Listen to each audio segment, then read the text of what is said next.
Hello mga Mars! Welcome back to my channel, Karin Scoop Station here. Disclaimer, itong video na isi-share ko sa inyo ay hindi ko po pagmamay-ari at pagmamay-ari ito ni Mrs. Maine Mendoza Atayde dahil nag-post lang naman siya sa kanyang TikTok account mga Mars na may name na Maine Mendoza Atayde. If you want to check, visit her TikTok account. Ito yung pinakalitas na shinare ni Maine Mendoza sa kanyang TikTok account. Sabi nga ng marami ay sana maging regular na siyang mag-update sa kanyang TikTok account dahil magaganda naman ang kanyang isinishare dito at gustong-gusto nila na magkaroon ng update everyday si Maine Mendoza sa kanyang TikTok account. But dahil nauuso nga itong TikTok trend na ito mga Mars, yung tinitigan ko, nilapitan ko, yung ganun. Itong video ni May na kanyang ipinost ay magpa 500,000 views na ito mga Mars.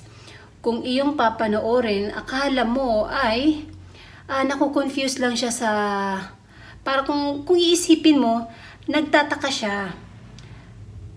Ito yung video, yung may confused siya sa isang bagay na hindi pa nga niya ipinapakita kung ano yun. Kaya naman ang comment nga dito, akala ng iba, confused siya sa pregnancy test. Yun pala mga Mars, dahil patawa nga itong Maine Mendoza, nung kanyang kinuha, pinakita na dalawang breast pad pala mga Mars na silicone, na napakalaki. Kaya naman tawang-tawa din ako nung ipinakakala ko naman isi-share ni Maine Mendoza pregnancy test. My gosh. Hindi pala. Kaya as merong nag-share nito, nag-post nito sa Instagram account mga Mars, ang Daily Maine. At nag-comment nga dito na si Ma'am Sylvia Sanchez mga Mars sa post na yun na natawa din sa post na yun ni Maine Mendoza. Iba talaga si Maine Mendoza pag gumawa ng nakakatawa. Pero akala nga talaga ng iba ay pregnancy test lang, na-confuse lang si Maine. Yung pala nung ipinakita na isang breast pad silicone. And bukas mga Mars ay big celebration na dahil Saturday, bukas magse-celebrate ng birthday si Maine Mendoza sa Itbulaga dahil ang birthday nga niya is Sunday. And meron daw surprise na ibibigay ang kanyang ninong na si Vic Soto. Kaya naman, at binati din ni Lola Belen si Maine Mendoza at ang kanyang kapatid na si Ellen. Ang kanyang kapatid na ang kanyang mga tiga AI family. Kaya nagpasalamat naman si Maine Mendoza sa mga bumati sa kanya.